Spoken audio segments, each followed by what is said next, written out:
This message comes from Hulu. From visionary filmmaker Taika Waititi and author Charles Yu, the Hulu original series Interior Chinatown tells the story of an ordinary waiter swept up in a criminal investigation. All episodes are now streaming on Hulu. You're listening to Code Switch. I'm B.A. Parker. This week, we're bringing you an episode from a podcast called Pretendians, co-hosted by Robert Jago and Angel Ellis. Their series looks at Indigenous fraud and how it often undermines tribal sovereignty. But there's no single, foolproof method of determining whether or not someone is Indigenous. We've explored this on Code Switch before. On this episode of Pretendians, we hear about different approaches to exposing people as Pretendians, and how sometimes those investigations cause more harm than good. Here's Angel and Robert. Angel, what's the worst thing that could happen with this series? The worst thing that could happen is that our information is bad and the person is actually a native. Could you imagine? I would just be like crawling under a rock and dying is what I would do. Worst case scenario is that we get it wrong and then we look like goddamn clowns to hundreds of thousands of people. And also, like, we've really screwed someone over. Yeah, that's the kind of thing that will haunt you forever. A mistake like that is our worst nightmare. But it's also someone's reality. Today's episode is about a Pretendian hunter who may have gone too far. It's about what happens when Pretendian investigations go wrong. We want to calculate their total takings and hang that on the neck of people who are falsely claiming. I just find it has just a very rotten heart of hate. This message comes from NPR sponsor LegalZoom. LegalZoom has everything you need to launch, run, and protect your business all in one place. Take care of your business legal needs in just a few clicks. Save 10% with promo code CODE10 at LegalZoom.com. Offer expires December 31st, 2024. LegalZoom provides access to independent attorneys and self-service tools. LegalZoom is not a law firm and does not provide legal advice, except where authorized through its subsidiary law firm LZ Legal Services, LLC. This message comes from BetterHelp. It's important to take time to show gratitude towards others, but it's equally important to thank yourself. Life throws a lot of curveballs, and being grateful isn't always easy. Therapy can help remind you of all that you're worthy of and all that you do have. Let the gratitude flow with BetterHelp. Try at betterhelp.com/NPR today to get 10% off your first month. This message comes from our sponsor, Grainger. This is the story of the one. As a maintenance engineer, he hears things differently. To the untrained ear, everything on his shop floor might sound fine, but he can hear gears grinding or a belt slipping. So he steps in to fix the problem at hand before it gets out of hand. And he knows Grainger's got the right product he needs to get the job done, which is music to his ears. Call, click Grainger.com, or just stop by. Grainger, for the ones who get it done.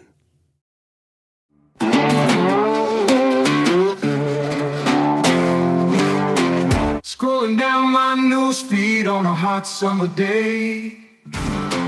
Gotta find them Indians who ain't who they say.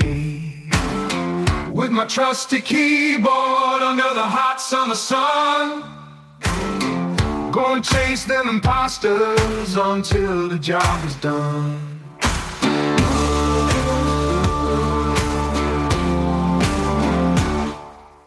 From Canadaland Podcasts, this is Pretendians, a show where we investigate the impact that fakes, frauds, and phonies have on real Native people. My name is Robert Jago. I'm a freelance writer from the Kwantlen First Nation and Nooksack Indian tribe. And I'm Angel Ellis, a citizen of the Muskogee Creek Nation located in Okmulgee, Oklahoma. I've been a writer, editor, journalist for about 15 years. Angel, I'd like you to meet Jacquelyn Keeler. My name is Jacquelyn Keeler. I am a citizen of the Navajo Nation. My father is Yankton Sioux from South Dakota. I'm a journalist and author, and I have been doing research into allegations of ethnic fraud, commonly called Pretendianism. Non-Native listeners may not be familiar with Jacquelyn Keeler, but they're likely familiar with her work. Jacquelyn Keeler is a Navajo and co-founder of the group Eradicating Offensive Native Mascotry. They claim the buck-toothed red face image is offensive to Native American culture. I caricature. Get over it. No way. Yeah. Woo. Woo, woo, woo, woo, woo. Jacquelyn and her team succeeded in getting most of those awful mascots away from major sports, like the Chief Wahoo mascot of the Cleveland Indians, now known as the Cleveland Guardians, as a result of her campaign. They promote stereotypes, outdated stereotypes about Native people, and they pigeonhole us so that real Native people aren't seen for who we are, and nobody knows anything about us. And she also got the Washington Redskins to ditch that name. Now they're the Washington Commanders. Can we beep Redskins? That's like such a... Like, just go beep. Okay, so that's one of her projects. Another has been leading the charge to identify and expose Pretendians. She's been quite effective at that too. CBC News gets the credit for exposing Buffy Sainte-Marie and how she misrepresented her Indigenous identity. But it was actually Jacquelyn Keeler who first discovered and researched this. Yeah, I'm the one who found out she wasn't who she was. At first, Jacquelyn was a Buffy fan, like a lot of natives. She used to have a radio show, and she used a Buffy song in every episode. I had as the sort of theme song to my show a song, Carry It On by Buffy Sainte-Marie, you know. And every morning I have a show, I'd like get all worked up, listening to it, like get all like jazz and stuff and get myself going. Someone in the comments basically said, "Oh, did you know that she's a fraud?" I was suddenly having this sinking feeling when I realized that she never was able to really identify her family or any proof at all that she, you know, had come from Saskatchewan or even Canada. And I was like, oh my God, this seems like a Pretendian. And the first thing that popped up was that she had been on the Massachusetts birth index, was being born in Stoneham, Massachusetts. And I was like, whoa, what does this mean? I mean, and so we were able to really piece together that she was born there. And these were her actual relatives, her Italian father and her, you know, white pilgrim mother. You know, there's an Italian American community there that felt very rejected by her, that she was ashamed of them. You know, there are stories printed at the time of her driving her Italian uncles away and screaming at them, you know, because she was ashamed that people might realize that they were her actual, she looks like them. She looks exactly like them, you know, and, you know, it was all there. It was pretty apparent that she was lying, and she's lied about it so much. It's just completely ridiculous to fall back on that at this point, you know. She's never told the truth about it. She was lying. That's the end of the story. Angel, how did you feel about the Buffy expose? Oh my gosh, the Buffy expose kind of rocked my world because like it was like generations of my family who were like hurt. You know how when your dad really loves that song and you have great memories of that song in the car, and then it turns out that they're not actually like you. It was really disappointing because she was always one of those figures that for any sort of Canadian thing, they always dragged her out and propped her up. It was just disappointing because of her status in the community. She was on Sesame Street. And you're like a native kid, like watching Sesame Street, and it's like the first time you've ever seen that. It's like a thing. And so it kind of like makes your childhood alive in a way. It's like, what is going on here? Buffy is just one of Jacquelyn's many subjects. What we're going to focus on today is her main effort to identify Pretendians in universities, in the media, all over. And she made a list. I created a Google Doc, and I put down the names that I knew, which was, I don't know, maybe 25 people I knew of. And then I opened the list it was never open. It was private list, but if someone asked to have access to it, we would let them. But only once they gave their real names, we were able to ascertain that they were actually Native, that they were professional in various fields, right? So they're talking about colleagues in their fields, right? And so then we opened the list up to them. It was, we stopped at 200 because we needed to finish the investigation. We have since received several hundred more names. 200 names were added to this Google Doc. All of them were people who were suspected of being Pretendians.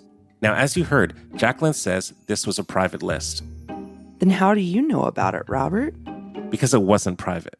It may have been private when it was first released, but once it was out in the world, it was everywhere. On Reddit, on Twitter, put up on people's blogs. People made copies and shared them around. It was very easy to find, and native social media, as you know, is a pretty tight-knit and small world. Once word of this list got around, everyone was checking to see who was on it. I asked Jacquelyn if she filtered out any names before adding them to the list. We did remove some if we knew off the bat that they were legit. You know, I mean, I don't know. We really were looking for people who were seriously questionable. We wanted to find out the truth. Mostly we just accepted what they wrote. I think if we allowed access to the list, you submitted a bunch of claims that were spurious or obviously ridiculous, we just got rid of those. But mostly they were chosen by people who are professionals in those fields, Native professionals who have suspected fraud in their fields. They were the ones who chose the people on the list. And some of them, I put alleged because we had not confirmed these cases and we needed to do so. This was not a list of confirmed Pretendians.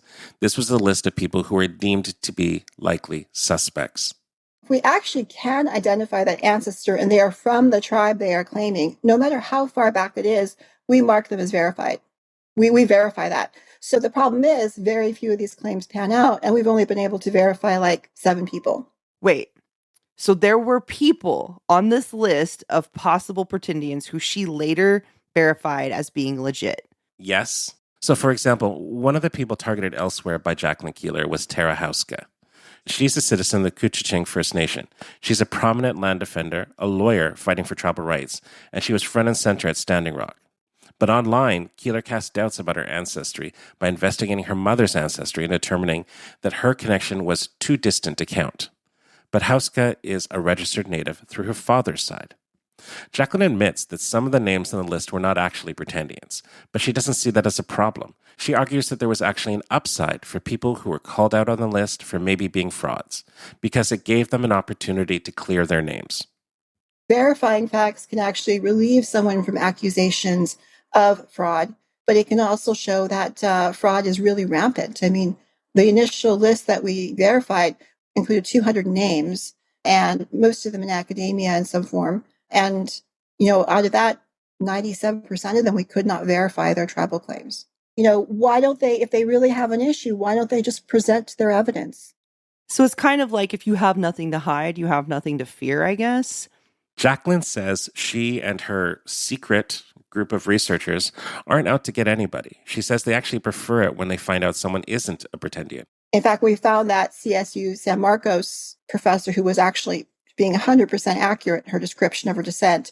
We actually threw a little online Zoom party, our researchers, because we were just so happy to find someone we could actually confirm. It kills us to see that people are lying. It's not something we want to find. She says she doesn't want to find Pretendians, but when she does find them, she sees it as very important to call them out. What we are dealing with is fraud. I'm investigating a huge fraud case. A case of fraud happening in this country, which is probably stealing billions of dollars away from Native people. And that's not an exaggeration. These documents have how much their families own, their land, everything. We know how much they got out of this. And so we want to calculate their total takings and hang that on the neck of people who are falsely claiming, because these people, as I've been quoted as saying before, are their ancestors, their family members were on the white supremacy party bus. And these people are driving Native people out of their professional careers. They are impoverishing Native families because many Native families depend on people who can, get a PhD to help support everyone on the res. She says if you add up all of the salaries of Pretendians in universities that are instead going to imposters, it adds up to an astounding level of fraud. Investigating a massive fraud case is what journalists do. And that's what it actually makes the world a better place. Honestly, I agree with the points she's making about Natives losing opportunities. And I agree with the point she's making about investigations and what journalists do, and that it's important work. That's what we're trying to do here, right? I mean, sure, that's the idea. So let me ask you this, what's her criteria? When we started making this series, we set up some rules for ourselves. Yeah, it's not enough just to verify that they're not Indigenous. I mean, there are lots and lots of people who are Pretendians, and most of them aren't really harming anybody but themselves. So to make someone worth investigating, we agreed on a 3-part test. Just first off the basics, they're not Indigenous. So that means they're not a citizen of a nation. They're not part of that nation. They're not tribally enrolled. They're not federally registered, or they have no ability to be any of those. Also, the tribe exists and is a legitimate, real tribe. That's number 1. Number 2 is that they're prominent enough to have an impact on the interests of actual Native people. So they're not just so-and-so at the gas station who says, "Oh, you're a Native? I'm Native too." We don't care about that. It's about the ones who are doing things that are changing our politics, changing the culture, who are, again, like making money off of this. The key takeaway is that there is some sort of harm. The third criteria is that their community rejects them. The tribe they claim doesn't claim them. There are people on the ground from that place who say that this person, by our standards, is not one of us. That last part, I think, is really, really important. And it's what a lot of Pretendian stories have missed out on, is going into the community and finding out, how does citizenship work here? We can't just come in from on high, from a non-native media organization. We can't go into someone else's nation and say, that person's not a real one of you. I mean, we need to go and talk to them and find out what their standards are and apply those standards. So that's our criteria. And I asked Jacquelyn what hers are. The criteria is in the definition of Pretendianism that we use, which is that they are professionals in their field. They are seeking to be our spokespeople. They have monetization schemes going to monetize the claims, that sort of thing. So by definition, these people are consequential and these people are gatekeepers. And these people are causing harm and basically trying to salt the ground for actual Native people to participate. So it's a pretty similar idea there too. But Angel, the difference with Jacquelyn, I think, is in her methodology. Well, yeah, I mean, if you're going to publicly release a list of names and then start investigating, that's kind of ass backwards. Well, I mean, as you've heard, Jacquelyn disputes that the list was truly public. And she disputes the idea that simply being on the list hurt anyone. If anything, she says it gives them a chance to prove who they are. But in a minute, you're going to hear from someone who was put on her list and who feels pretty differently about the whole thing.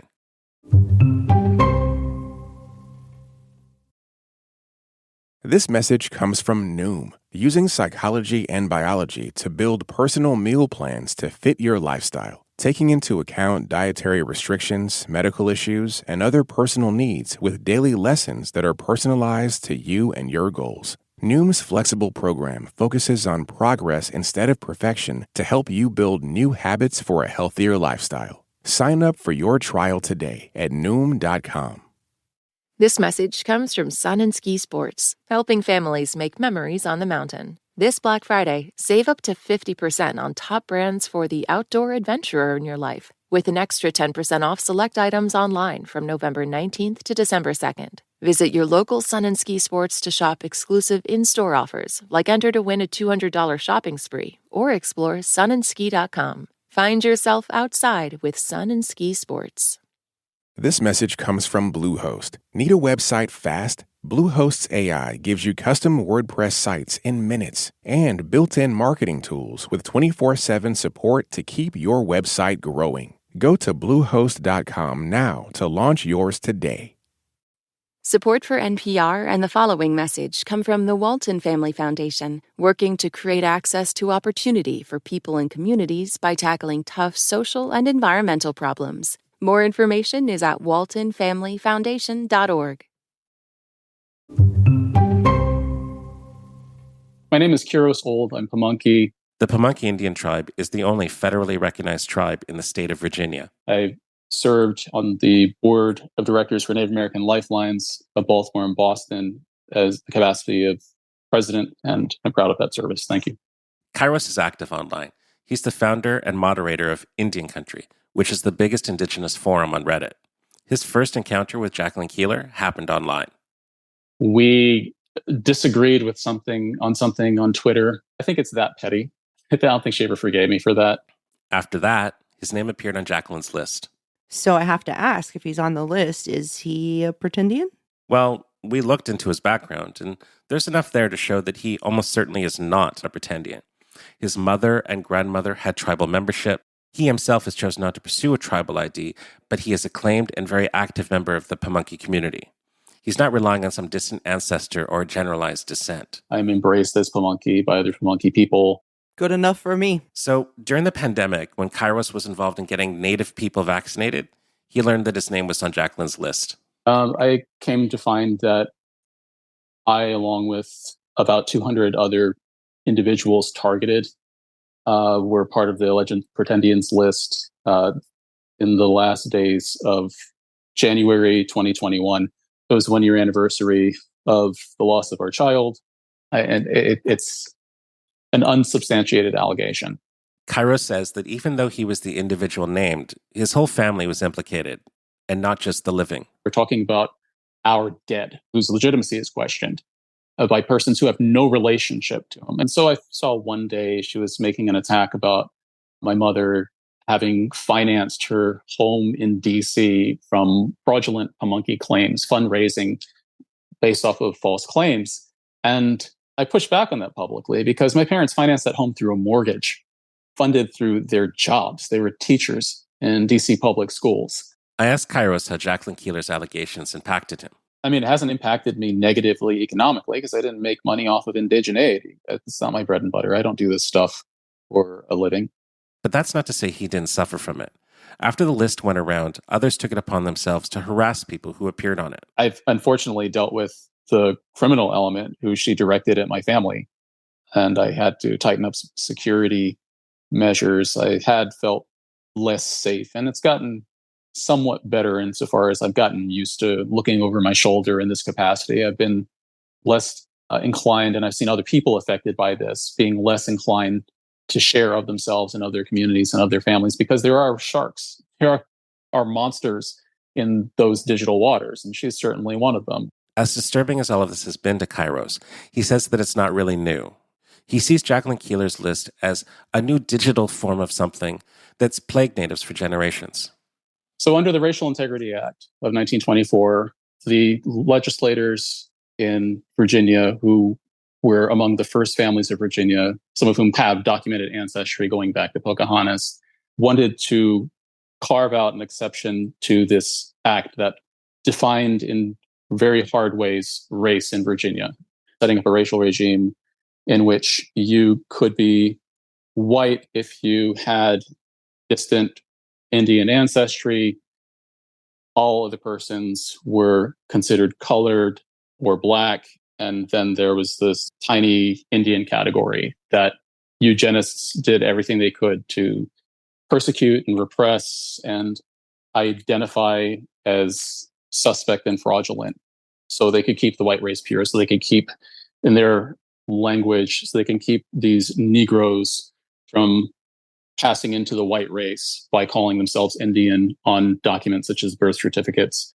It's worth noting here that Kairos is both black and native. The regime, the Jim Crow regime, very much wanted to know where people lived, where they worked, who they were married to, who their friends were, where they went to church. A total invasion of the lives of these people and the safety of these people. And you have to remember that there were felony penalties for violating the Racial Integrity Act. People did, in fact, find themselves imprisoned. So it just strikes us as being Jim Crow rebranded for the digital age, because it's the same information, the same persons used in the same way. Whether you want to call it, use the slur Pretendian, or if you want to use an older slur like mongrel, which is what they would refer to us as.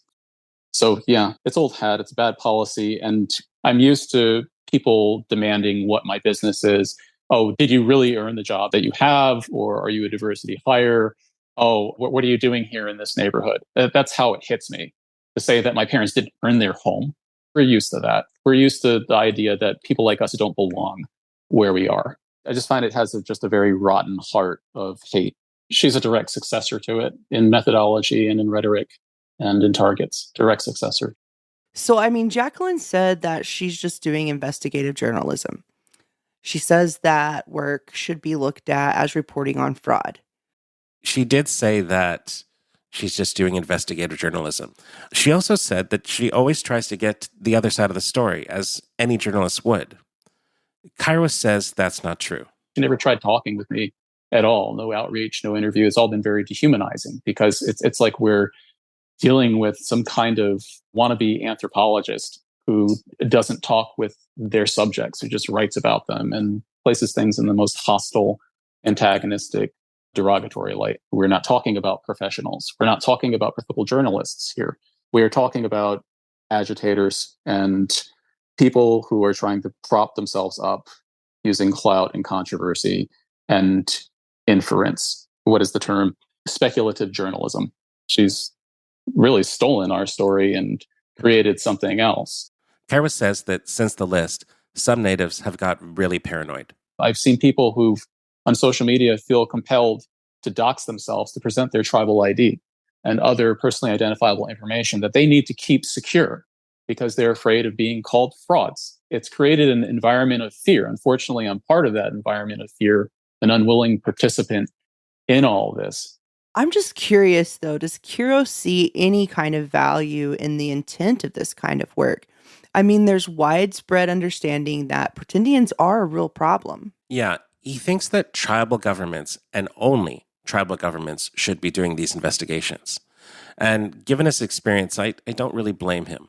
I think people need to understand that it's not normal for someone to make a list of 200 enemies, digging down into where they live, who their family is, digging up their family trees, fabricating new family trees, pissing on those family trees, degrading those ancestors who can't speak for themselves.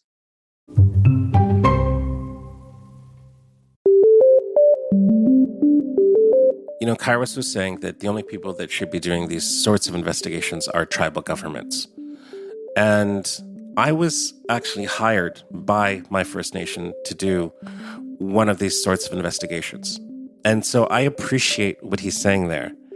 And I think that applies when you have an identifiable nation and someone is claiming to be part of that. When you've got stories like Guillaume Carl, who we did a while ago, or the Hells Angels one a while ago, where they're making up nations, I think there's a place for external actors to come in and take a look at that. But I don't think he's wrong. Yeah, I have real bad issues with Jacquelyn's methodology. It seems like she's kind of holding people hostage in a court of public opinion that they have absolutely no way of refuting, because a lie can be around the world and back again before the truth ever puts its shoes on. And I think that if she had done a few key things differently, I could really support the work that she's doing. But it is fucking crazy to just make a list of your 200 enemies and start blasting them on social. That's bullying. You're right. It is bullying. There is a problem in Indian country. We all agree that there is a problem. She agrees, we agree, we all agree that there is an issue with these Pretendians taking opportunities, talking over us. And it's like an illness in our culture, in our country. And you could take a surgical approach and take it out carefully, being as minimally invasive as possible and making sure you don't hurt anybody. Or you could use a shotgun. And some of the pellets will go past and hit bystanders, but a couple will actually hit the thing, and so, well, there we go. Sloppy. For all of the cases where you get it right, it doesn't justify any of the cases where you get it wrong.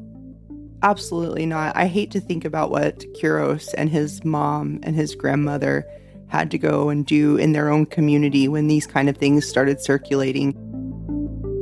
You know, Kairos isn't the only false positive that we talk to. He's the only false positive that would talk on tape because the others were afraid.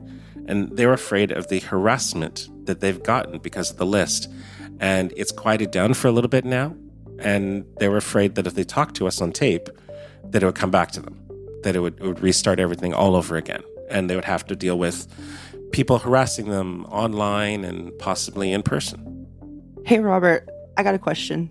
So if we were to have like a glaring mistake and someone pointed out holes in our methodology, what would your first step be? If we're like a huge mistake, I would have to see where my data was bad. Okay, this is the thing with Jacquelyn Keeler. It's hard to support her. She makes it very hard.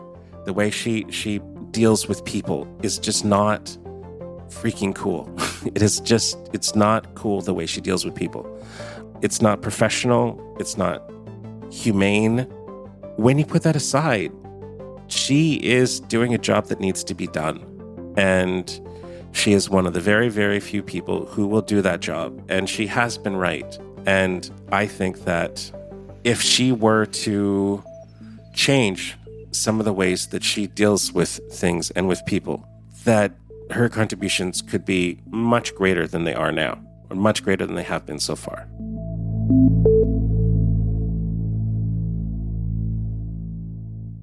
I'm sorry, I didn't mean to ruin your life. I should have tried to get it right, but I got it wrong. You are for real all along. So let's just move on. And that's our show. Next time on Pretendians, Angel zooms in on Pretendians in Hollywood. Johnny Depp is now a member of a Comanche family and has an Indian name that suits him perfectly. It's Shapeshifter. Our executive producer and editor is Jesse Brown. Additional production from Caleb Thompson. Julie Shapiro is our contributing editor.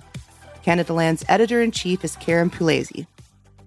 If you like Pretendians and want to hear more of it, it's really important to help us get the word out. When you follow us, subscribe to us, rate us, and review us on Spotify and Apple Podcasts, the sacred algorithm takes note and spreads the word to others.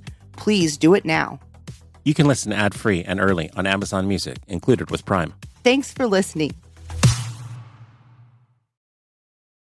This message comes from NPR sponsor Shopify, the global commerce platform that helps you sell and show up exactly the way you want to. Customize your online store to your style. Sign up for a $1 per month trial period at shopify.com/NPR.